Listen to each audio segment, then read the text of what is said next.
Classe abstraite. Donc, je vais me baser sur cet exemple-là pour vous expliquer les classes abstraites. On a une superclasse forme avec deux attributs, pose x et pose y, c'est la position sur l'axe des x et des y, deux méthodes surface et périmètre, une pour calculer la surface, la deuxième pour calculer le périmètre d'une forme. La classe rectangle, elle hérite de la classe forme et en plus elle a comme attribut hauteur et largeur. La classe cercle, elle a l'attribut rayon et elle hérite les méthodes et les attributs de la classe forme. Ensuite, cylindre, elle va hériter de la classe cercle, puisque cercle elle hérite aussi de forme, donc elle va avoir les attributs et les méthodes de la classe cercle et la classe forme. Et en plus, elle va avoir un attribut supplémentaire hauteur. Donc, avec l'héritage, il est possible de généraliser les concepts qui sont présents dans plusieurs classes. Donc, ce qui est commun entre plusieurs classes, comme ici, ce qui est commun entre un rectangle, cercle, cylindre, on va le rassembler dans la classe forme. Et toutes ces classes-là, ils vont hériter de la classe forme, puisqu'ils ont en commun les attributs de la classe forme et aussi ses méthodes. Ici, cylindre, elle hérite de la classe cercle parce que pour ne pas redéfinir certains attributs et méthodes qui sont en commun entre ces deux classes-là.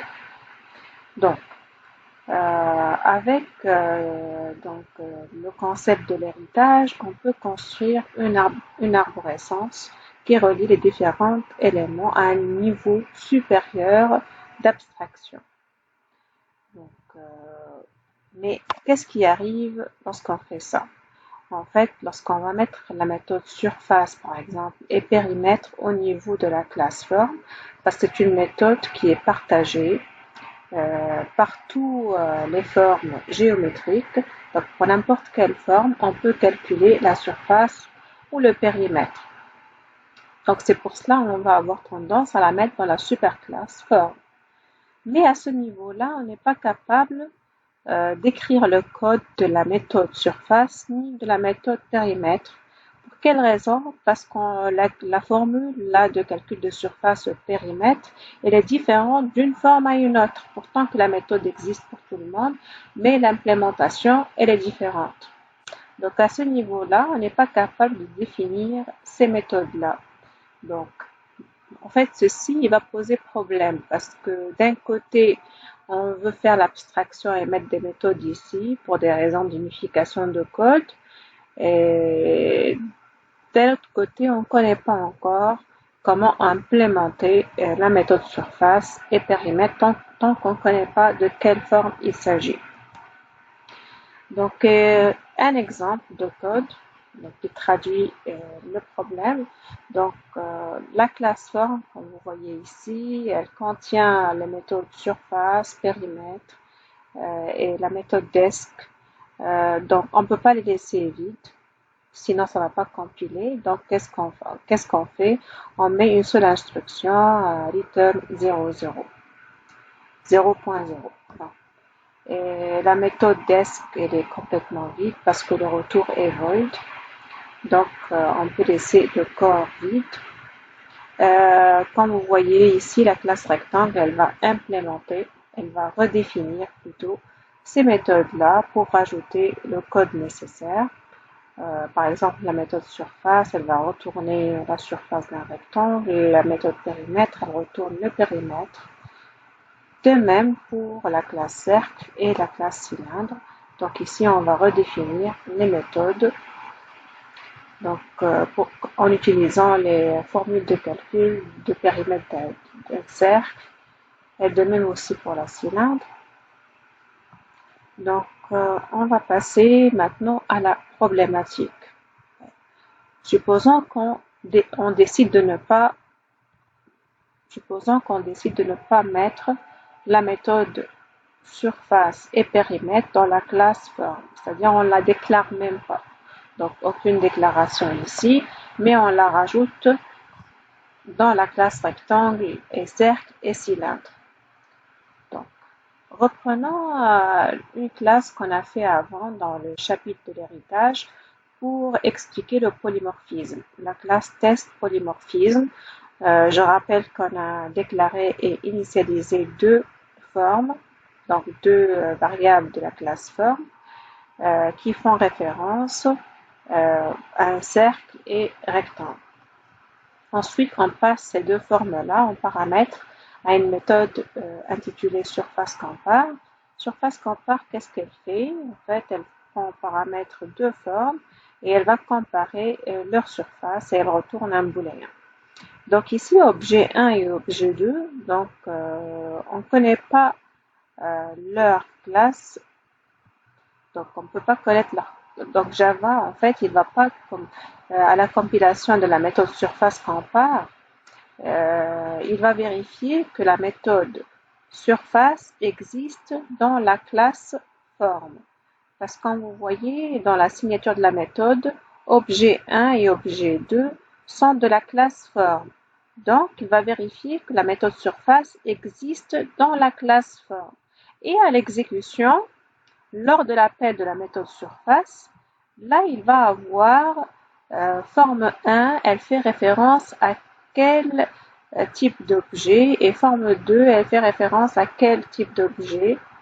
Donc là, il va aller chercher la bonne méthode surface. Donc, il va aller chercher surface dans la classe cercle pour forme 1 et il va aller chercher la méthode surface de la classe rectangle pour la forme 2. Donc, le problème ici, c'est que le code ne va pas compiler si on ne déclare pas la méthode surface dans la classe forme. Donc, on n'est pas capable d'écrire un code qui est générique, qui peut fonctionner pour n'importe quelle forme. Donc, on est obligé, si on ne fait pas ça, on est obligé de faire une méthode surface compare pour deux rectangles, pour un rectangle et un cercle, pour un cercle et un cylindre, pour un cylindre et un cylindre, pour un cercle et un cercle. Donc, on devrait faire toutes les versions possibles, avec toutes les formes possibles, pour la méthode surface compare. Donc, on devrait faire la surcharge de la méthode surface en faisant toutes les versions possibles qu'on peut avoir, avec tous les types possibles qu'on peut avoir des paramètres. On devrait chaque fois comme déclarer peut-être une dizaine de méthodes pour pouvoir mettre toutes les formes possibles. Donc, on ne peut pas écrire un code générique qui fonctionne pour n'importe quelle forme géométrique. C'est ça le problème. C'est pour cela qu'on est obligé de définir la méthode surface dans la classe forme pour rendre le code plus générique. Donc, la solution ici, donc, on veut qu'on déclare la méthode surface dans la classe forme, mais on veut dire que cette classe-là, cette méthode-là, elle n'est pas encore implémentée. On veut qu'on comprenne ça conceptuellement parlant. On ne veut pas mettre un corps qui est tout simplement qui n'a pas un sens, qui contient juste return 0 ou un corps qui est vide. Donc la solution conceptuelle est de déclarer une méthode abstraite. Une méthode abstraite, on la déclare en rajoutant le modificateur abstract. Donc ici, donc je vous présente comme exemple la méthode sur la déclaration de la méthode surface. Donc public abstract double surface. Donc, si on déclare qu'une méthode elle est abstraite, cette méthode-là, elle devrait être implémentée par les classes enfants. Donc, c'est une méthode en fait qui dispose de la signature, c'est-à-dire il y a le type de retour et les paramètres, mais il n'y a pas encore l'implémentation. Donc, comme vous voyez, il n'y a pas même l'accolade ouvrante et fermante, il n'y a rien, juste la signature. Donc, les paramètres, s'il y a des paramètres, le type de retour et le modificateur abstract. Une classe abstraite est une classe qui est incomplète. Elle regroupe un ensemble de variables et de méthodes ordinaires, mais elle devrait avoir au moins une méthode qui est abstraite, c'est-à-dire qui n'est pas encore implémentée. Les règles d'une classe abstraite. Une classe est automatiquement abstraite si l'une de ces méthodes est abstraite Elle peut aussi contenir des méthodes et des variables ordinaires qui sont déjà implémentées. Si on peut déclarer qu'une classe est abstraite en utilisant le mot-clé abstract, mais il n'est pas obligatoire. Dès que la classe elle contient une méthode abstraite, elle est automatiquement considérée abstraite. Une classe abstraite, elle n'est pas instantiable, c'est-à-dire qu'on ne peut pas utiliser son constructeur. On ne peut pas instancier un objet de cette classe-là. Une classe qui hérite d'une classe abstraite ne devient concrète que si elle implémente toutes les méthodes abstraites de cette classe-là. Donc, par exemple, si on déclare la classe form comme une classe abstraite et la classe rectangle hérite de cette classe-là, on peut instancier un objet de la classe rectangle que s'il implémente toutes les méthodes qui sont déclarées abstraites dans la classe form. Voilà l'exemple d'une classe qui est abstraite. Donc, on peut le déclarer avec le mot-clé abstract. Une classe abstraite, elle devrait contenir au moins une méthode qui est abstraite. Comme vous voyez ici, on a la méthode surface, périmètre et desk.